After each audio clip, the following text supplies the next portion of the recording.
Welcome to the How to Be Awesome at Your Job podcast, the show where brilliant professionals share how to sharpen the universal skills required to flourish at work. Enjoy more career fun, wins, meaning, and money with your host, Pete Makaitis. Hello, and thanks so much for joining us here for episode 436 with Joseph Reagle. Joseph is talking about life hacking, and he's done a whole lot more research on the topic than your average listicle. So you'll learn 1, the question you need to ask when optimizing your life. 2, why life hacks should be taken in moderation. And 3, how to use your own money to hack your motivation. So if you want to check out the show notes or the transcript or the links to items we've referenced, it's on over at awesomeatyourjob.com/EP436. Now here's Joseph's story. Joseph writes and teaches about digital communication and online communities. He's an associate professor of communication studies at Northeastern University. He's also served as a fellow and faculty associate at the Berkman Klein Center for Internet and Society at Harvard. His doctoral dissertation was on the history and collaborative culture of Wikipedia. Joseph has appeared in numerous media outlets, including The Economist and the New York Times. So thanks to Joseph for spending some time with us, and thanks to our sponsors. Check them out. And big thanks to our sponsor, Acorns. Acorns makes it easy to start automatically saving and investing for your future. You don't need a lot of money or expertise to invest with Acorns. In fact, you can get started with just your spare change. Acorns recommends an expert-built portfolio that fits you and your money goals, then automatically invests your money for you. NerdWallet.com, whom I love on these sorts of matters, gives Acorns a whopping 4.7 stars and says, quote, if you want to make the most of your spare change, there's no better place to do that than Acorns. Head to acorns.com/awesome or download the Acorns app to start saving and investing for your future today. And we got a legal disclaimer here. It may not be representative of all clients. Tier 1 compensation provided. Compensation provides an incentive to positively promote Acorns. View important disclosures at acorns.com/awesome. Investing involves risk, including the loss of principal. Please consider your objectives, risk tolerance, and Acorns' fees before investing. Acorns Advisors LLC, Acorns, is an SEC-registered investment advisor. Brokerage services are provided to clients of Acorns by Acorns Securities LLC, member FINRA/SIPC. For more information, visit acorns.com. One sponsor to check out is Harvard Business Review. This brilliant magazine, published at hbr.org, is the leading destination for smart management thinking. Fun fact, HBR has been mentioned in 108 episodes of the show. That's because HBR has great stuff that comes up often. They've got explainer videos, podcasts, real-world case studies, and much more. I think of HBR each night that I put on my special orange glasses. Their article, Will Blue Light Glasses Improve Your Sleep?, revealed that those who wore them reported better sleep and a 7% improvement in work performance as compared to those who wore the sham glasses. So I cite HBR anytime anyone tells me that I look silly wearing them. Now, much of HBR's content is available for free when you sign up at their site. Subscriptions that get you unlimited content cost $10 a month. If you visit hbr.org/subscriptions and enter the promo code AWESOME, you can save 10% off of that subscription. Again, to save 10% off of your HBR subscription, go to www.hbr.org/subscriptions and enter the promo code AWESOME. Here is Joseph. Joseph, thanks so much for joining us here on the How to Be Awesome at Your Job podcast. Thank you. I'm happy to be here. Well, I'm excited to dig into your stuff, and I'd love to start with you sharing a little bit of how you came to adopt the practice of Japanese techniques of t-shirt folding. What's the scoop here? I came by way of YouTube. I'm a bit of a sponge. I watch a lot of YouTube channels. I read a lot of blogs and whatnot. And I saw that there was this particular technique for folding t-shirts. And I can't say it verbally. If your listeners want to check it out, you can Google Japanese t-shirt. But it's very nice. You just kind of pinch 2 parts of the shirt and you do a little flick of the wrist and then bam, it's folded. And it's a trivial sort of thing. It doesn't really save me much time, but I think the thing I enjoy about it is I don't really enjoy folding laundry. And so this gives me a little practice, a little technique that I can improve upon, that I can hone as I'm folding my laundry. So that gives me something to do. Yeah, that is nice. And it sort of makes you feel like there's some craftsmanship involved. And I believe this Japanese t-shirt folding practice is different than what Marie Kondo is advocating as I looked at your reference video. Is that fair to say? It is. She also has some great ideas.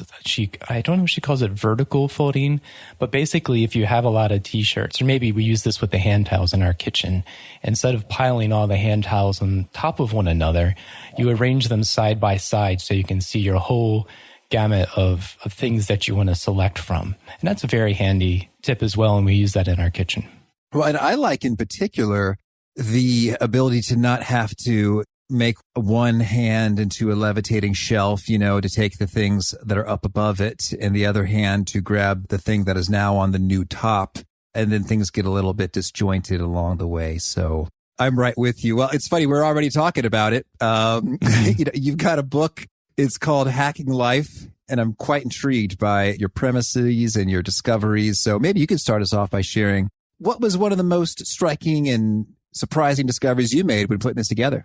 Well, in the book, I'm looking at life hackers and all the domains of life that they apply this hacking ethos to. So it includes things like motivation, time management, productivity, health, material possessions.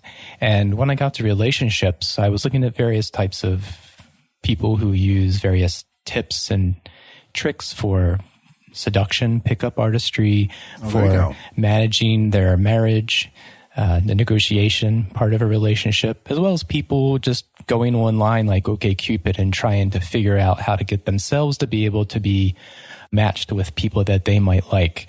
And there was a Wired article about this one hacker who hacked OkCupid, and he created fake profiles, and he downloaded a bunch of information, and he kind of figured out the sort of women that he would be attracted to and the sort of questions that they were interested in. And he ended up calling it a success, and he published a self-help book about how to hack OkCupid, and he went on 88 dates.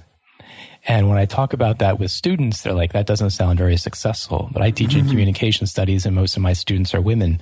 And they don't, when they hack dating, they also add a filtration mechanism, interestingly enough, so they don't have to go out with bozos and boneheads. And then I came across someone else, another engineer who went on 150 dates in 4 months. And he spoke about it was so tempting in this age when we have all this technology and choice available to us to try one more date, to get one more data point, to figure out like who that perfect person would be. And that's then leading me into some of the downsides, I think, in approaching life this way. I'm very hackery myself. I think we can learn a lot. There's a lot of handy tips and tricks, and it can even help us craft some meaning for our lives. But there are some excesses. Intriguing. All right. Well, I want to talk about some of your hackeriness, if that's a word, as well as, some of the pros and cons. But maybe just to make sure from a language standpoint, we're on the same page. What makes a life hack per se? Well, the term hack goes back a surprisingly far amount of time. It emerged at MIT at their Tech Model Railroad Club. So that was a very geeky early electronics club at MIT in the late 1950s, and hacker culture emerged out of that. And they started accumulating a fair amount of jargon back then. And they put out a dictionary in 1959. And they said a hacker is the person who avoids the standard solution. Okay. More recently, the founder of lifehacker.com, Gina Trapani, she wrote that as a computer engineer type of person, she thinks about reprogramming the tasks of her life as she would a program. And her goal is to optimize them, to make them a little faster and a little more efficient. So the idea of life hacking spans the mundane. It includes things like tying your shoelaces or folding your shirt, but it goes up to what I call meaning hacking, trying to find contentment in a life of uncertainty and loss. But all of these entail an appreciation of systems and employment of systems, maybe trying to figure out how to exploit those systems to bend the rules so that you can be a little more efficient. Okay. Well, that sounds great to me. What are some of the downsides you're unearthing here? Well, what I wanted to do in this book is not pillarize life hacking. And people do sometimes, particularly cultural critics and academics, they hold their nose when it comes to self-help. And I think life hacking is a part of self-help. And there's plenty of shade that people can throw at life hacking as well. But I didn't want to do that because, as I said, I'm geeky myself. But what I wanted to do was then draw some distinctions. So let's not throw life hacking out altogether. Let's figure out, are there ethical life hacks and less ethical life hacks? Are there different types of hacking? And I call them nominal and optimal hacking. And I think in this case, optimal hacking certainly has some excesses entailed. So you might optimize the wrong thing. So the example that I spoke of that the dates hacker who went on 150 dates, I think he was optimizing for the wrong thing. He got fixated on the dates rather than the starting of a relationship. Gotcha. And when you approach life as a system that can be optimized, you do have the tendency to sometimes fall into this trap of what I call naive optimization. Oh, so these are great distinctions. I'm wrapping my brain around here. So I got optimal hacking where we're seeking to optimize something. In that one case, it was optimizing such that he could get a bunch of dates. And what's nominal hacking? Nominal hacking, it's an engineering term, and I could have used the word normal, but I didn't for various reasons because that's loaded as well. But it's the idea that you're good enough. And so, for example, I spoke to lots of folks in the quantified self movement and life hackers who might want to lose a little bit of weight or who have migraines. And so they're not trying to boost their brains. Some life hackers and biohackers take nootropics that supposedly make them smarter. That's how Tim Ferriss actually got his start, selling a nootropic online. Mm-hmm. They're just trying to get back to a good enough sort of state. And I can appreciate that certainly, because if people take some risks there, they're doing it for a particular reason. But when people get too far down the line of optimizing, sometimes they're putting themselves at risk for a very marginal gain. So, for example, one of the people I speak of is Seth Roberts, and he was very big in the quantified self movement when that started. And the quantified self movement is just like the number measurement fixated wing of life hackers. And he came up with, he discovered for himself that eating half a stick of butter every day made him a little bit faster.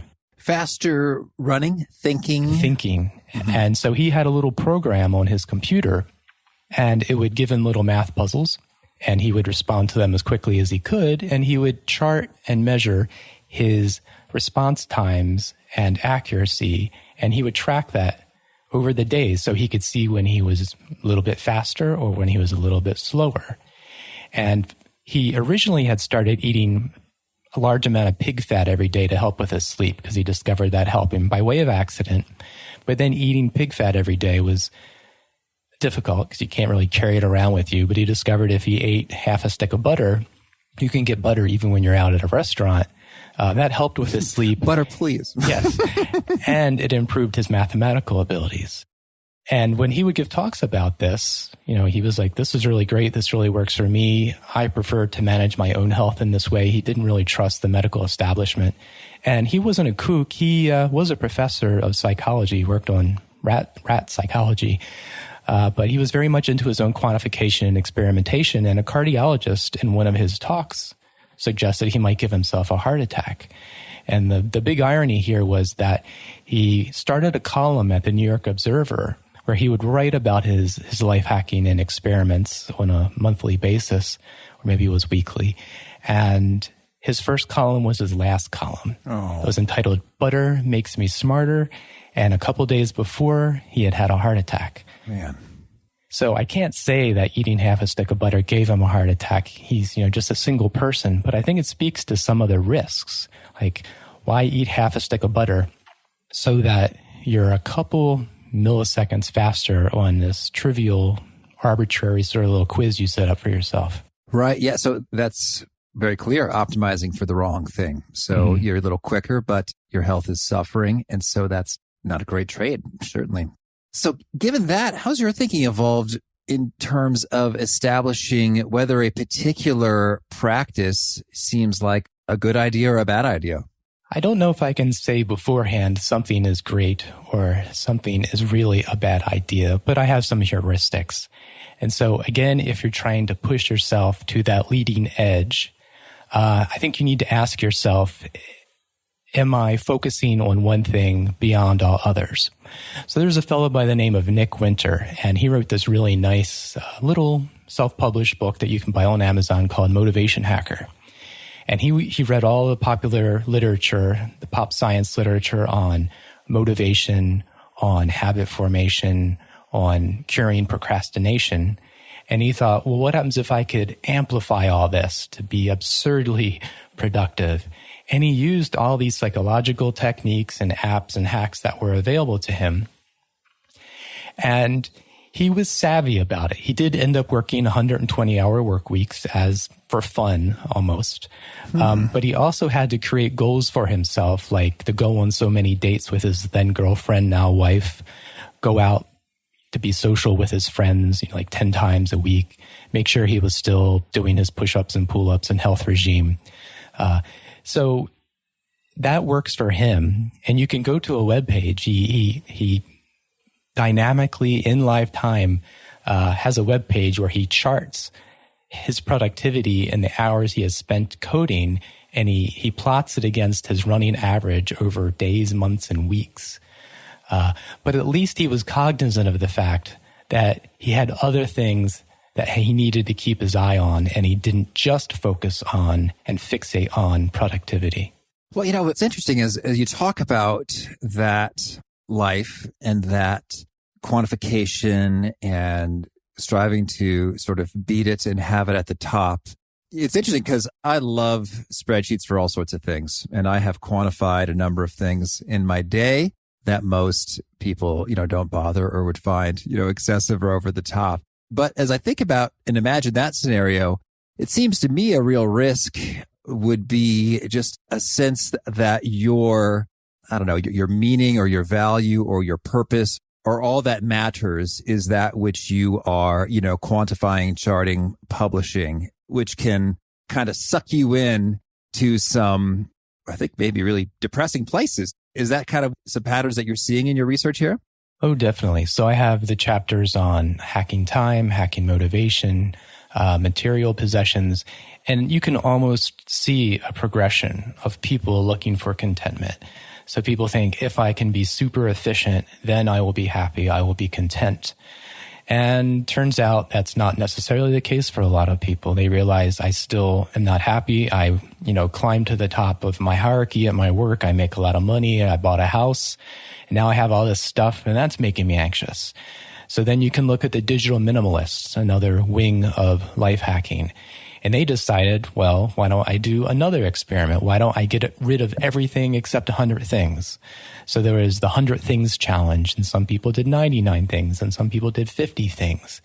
And, that worked for some people for a time, and some people still live that very minimalist life. But one of the people I spoke to, it's a pseudonym, Rita Holt, but I had been following her, and she, again, had a breakdown, had a good job, but very stressful. Ended up on the floor in a pool of tears, that's how she spoke about it, and quit the job, sold everything except what she could fit in a backpack, and traveled the world writing about digital minimalism. And after a year or so, she quit it all. And I found that out because I was checking some of my sources for the book, and all her web pages were gone, and her ebook was gone, and her Twitter account was gone. But fortunately, I still had contact information. And I said, what happened? Where did it all go? And she said, well, everyone was doing the same thing, all shouting about how happy and content they were and how awesome this was, but it just started to ring hollow, and she got out of it. And so that's the chapter on material possessions. And then there's a chapter on health and relationships. And then ultimately meaning, like when you realize that none of those things will necessarily guarantee you happiness and contentment. When you realize that life, even perfectly optimized, is still likely to throw you some disappointments and loss. What do you do? And that's the next to the last chapter, when people start pulling from Stoicism and mindfulness, Zen Buddhism in particular, among life hackers. Mm-hmm. Fascinating. So yeah, I can see how that really makes sense in that you're just like, okay, if I could just do a little more of efficiency or productivity or reduction of stuff, then I'll arrive. It is like, oh, wait a second. It can't get any more optimal than this. Yeah, so and what do you it's do still then? Not doing it. Mm-hmm. Bummer of realization. And so, that's a big question. What do you do? Well, one of the parallels I draw, I found this really interesting in the meaning hacking chapter, was that people are very fond of the Zen minimalist sort of aesthetic. And mindfulness is really big in Silicon Valley. There's a conference every year called Wisdom 2.0 where they bring in Google and a bunch of tech companies and all the mindfulness gurus. And people pick and choose from various aspects of religions, and it tends to be very individualistic. And you'll hear people talking about how, like Tim Ferriss will talk about mindfulness as an efficient operating system for the brain. And there's a fellow who started at Google. He wrote a book, and he has a nonprofit called Search Inside Yourself because he started at Google. So he's playing on the search thing. And he wrote about how EQ is great for your engineers and your techies and your employees' emotional intelligence. And the employees know the more EQ they have, the more money they'll make. And so they'll be happier at the companies. And that just seems very crass. And so people get frustrated with that. And again, the ironic parallel is Siddhartha, the original Buddha, started out living a life of extreme luxury. His father was the king, his mother the queen. He was provided with everything a young man could be provided with: money, exotic foods, courtesans.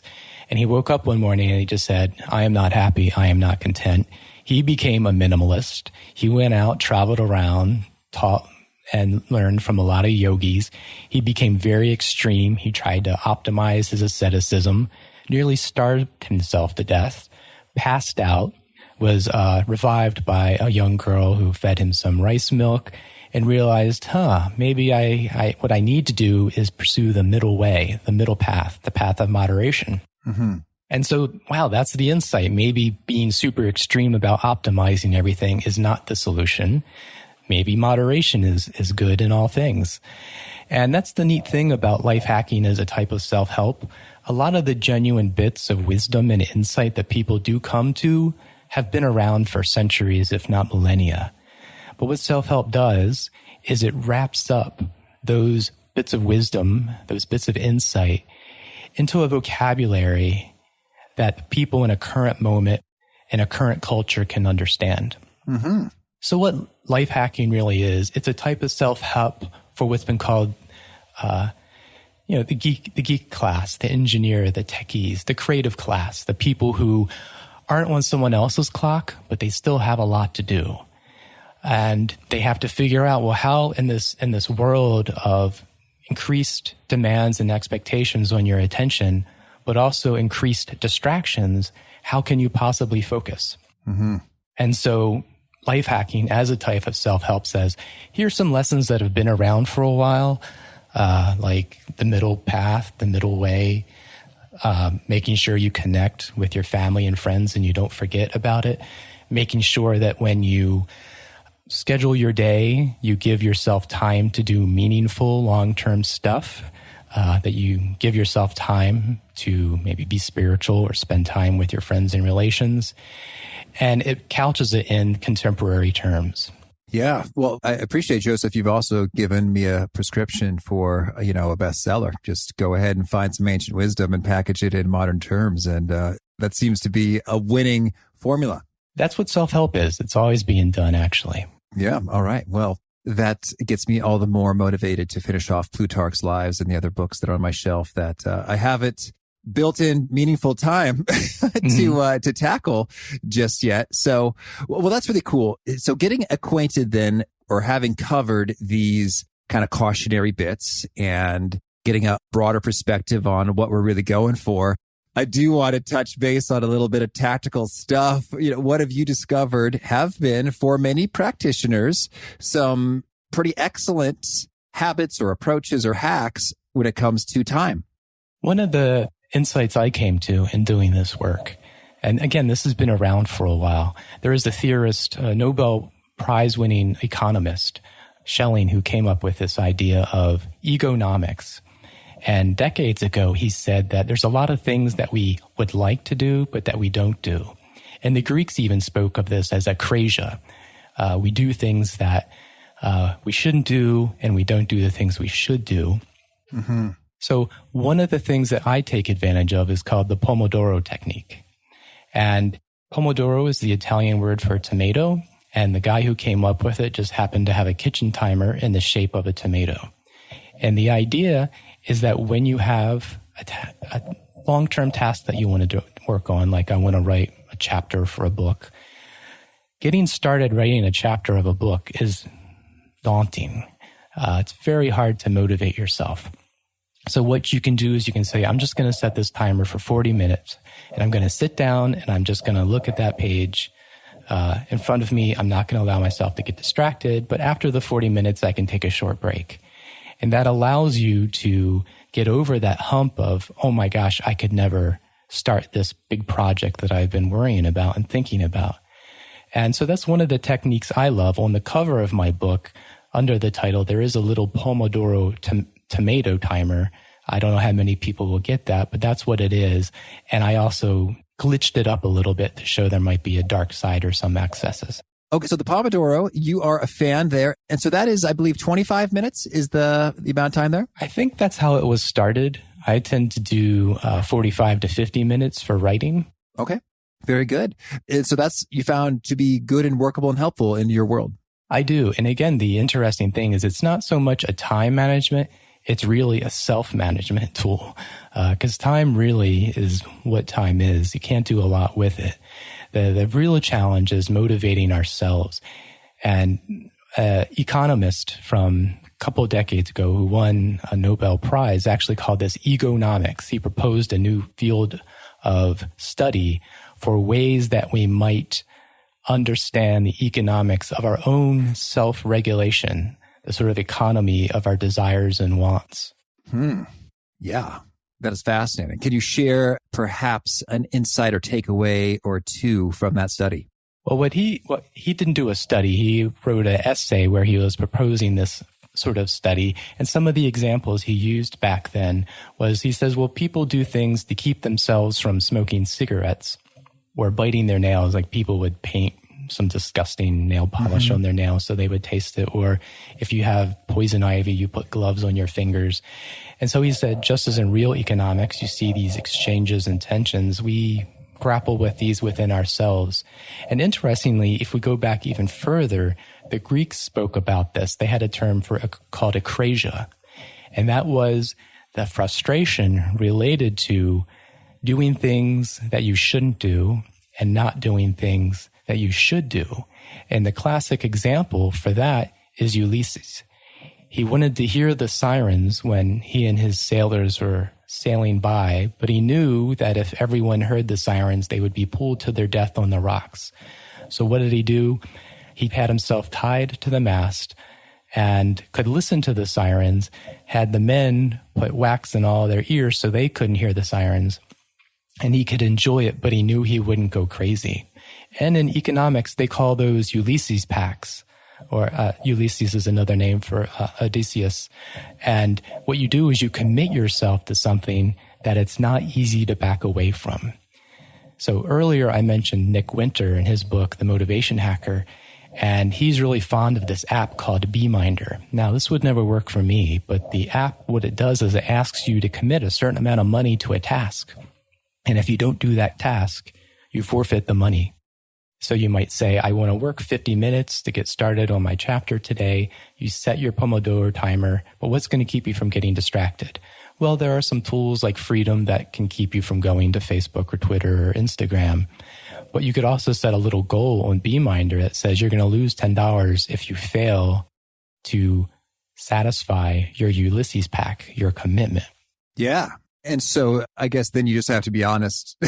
You do. You go back in there and say, I did or did not do that thing. That's the question. Like, well, why would anyone not just lie and not lose the money? But the thing that I encountered when I spoke to users of this application is that, one, they have this app very much integrated into their lives and their quantifications. So they really want good, accurate data for like how many words they wrote in a day or how many Pomodoros they did or whatever it is that they're trying to do. And they don't like to have their data distorted, and that's helping them manage their data. And then two, they really appreciate the service. And so they're happy. Like if you have a habit you really want to create, spending 10, and then if you fail 20, it doubles. Spending that amount of money is worth it to you. And they very cleverly designed the app such that you end up paying the least money that's still worth what that task is worth to you.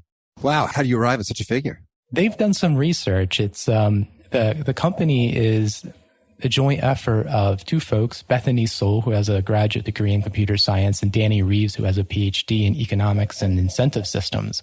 And they have applied that economic quantified approach to the whole of their lives. I talk about their marriage in the chapter on hacking relationships.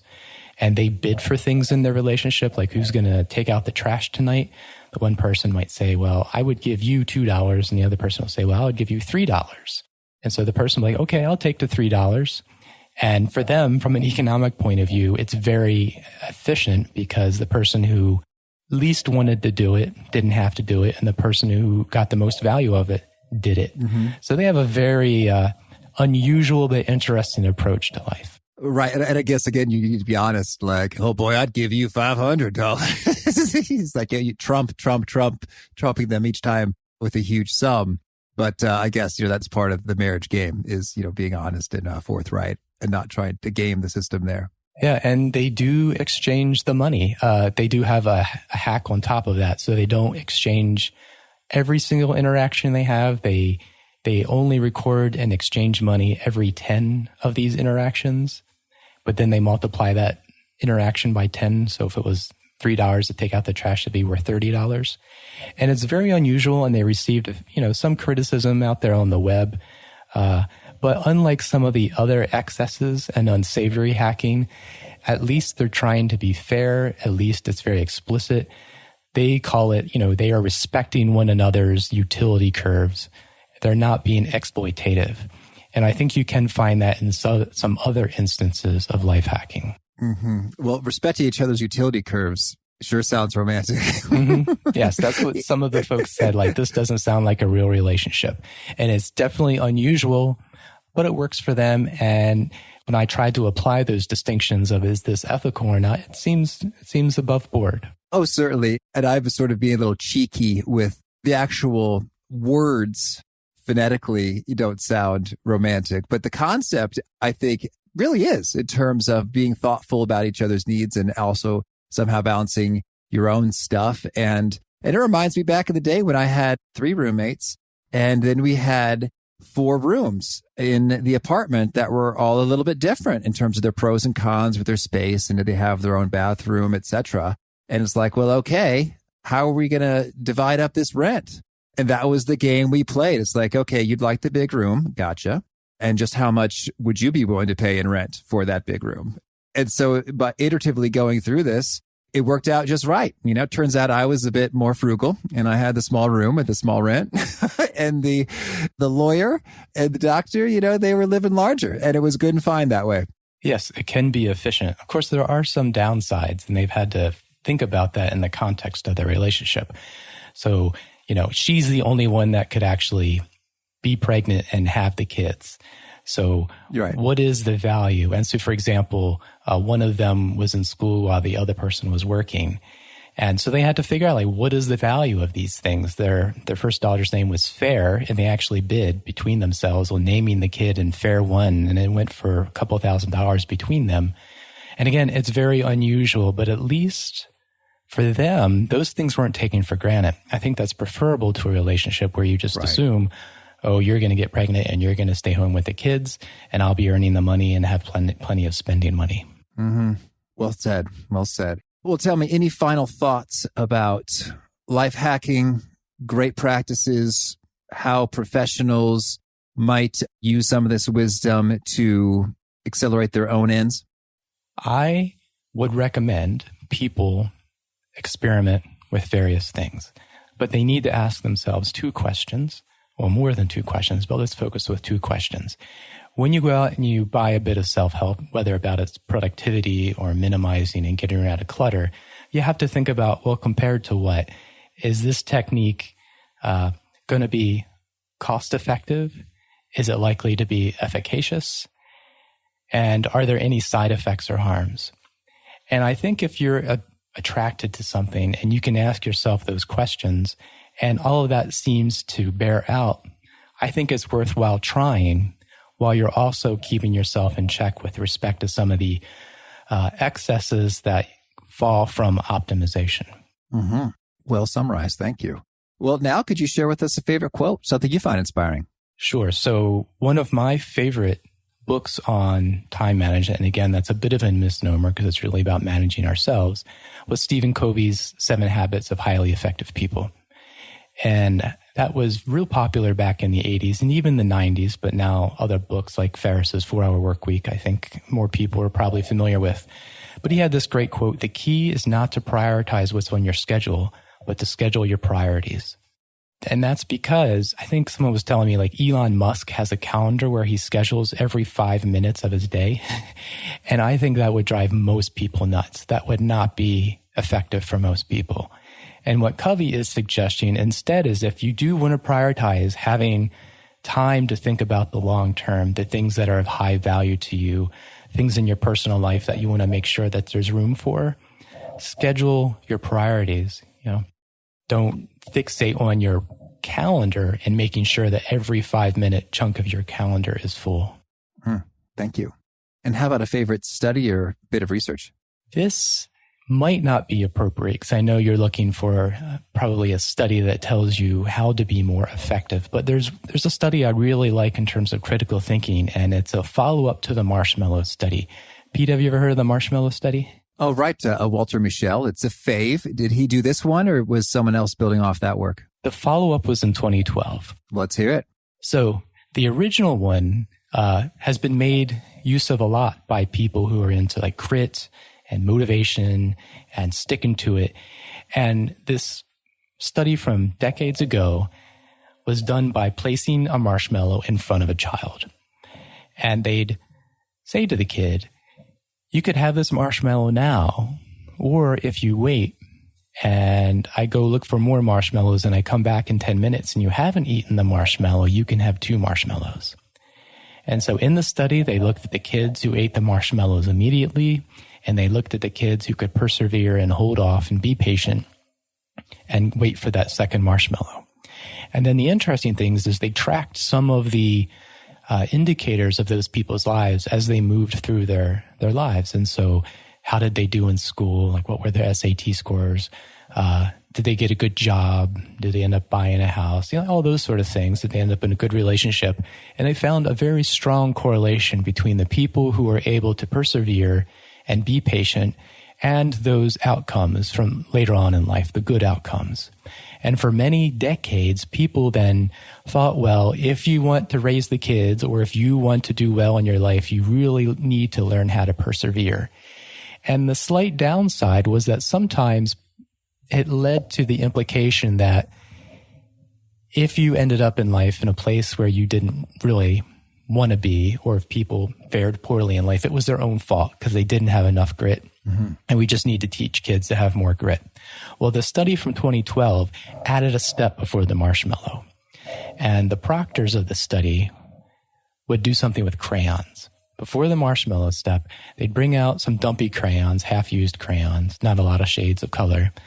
And they'd tell the kids, here's some crayons if you'd like to color in this book here, but I have a better brand new set of crayons available if you're willing to wait. And they did the same thing. They said, would you be willing to wait? And I'll bring you back a nicer set of crayons. They went off, and then the proctors came back and did one of two things. They said, oh, I forgot they're really nice crayons. I'm so sorry.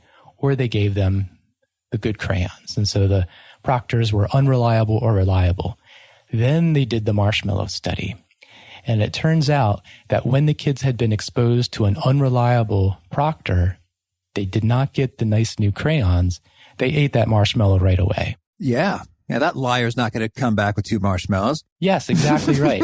And so this is really nice evidence that it wasn't necessarily the kids' grit and perseverance. Maybe these kids had a lot of siblings. And if you have a lot of brothers and sisters, you can't leave that marshmallow sitting there. Mm-hmm. Or maybe they grew up in an impoverished family. And maybe those were the things that correlated with later life outcomes rather than in any essentialist kind of notion of grit and internal stick-it-to-itness. That is clever. Yeah. So I really like that study because I think it's great for critical thinking. I use it with my students a lot. And it also is a bit of a caution with respect to some of the self-help advice we get, which is very individualistic, pull yourself up by your bootstraps kind of stuff. Mm-hmm. And how about a favorite book? I should have mentioned this earlier, but there's a great book on Stoicism when you were asking about that, by William Irvine, called A Guide to the Good Life, The Ancient Art of Stoic Joy. And it really is, as you suggested, an up-to-date version of the ancient Stoic philosophy. And so he talks about, how it emerged and some of the differences between the Greek and the Roman. But the important thing is he says this is practical philosophy, which isn't taught in universities anymore. Right. Now it's very formal and kind of a lot of history and theory.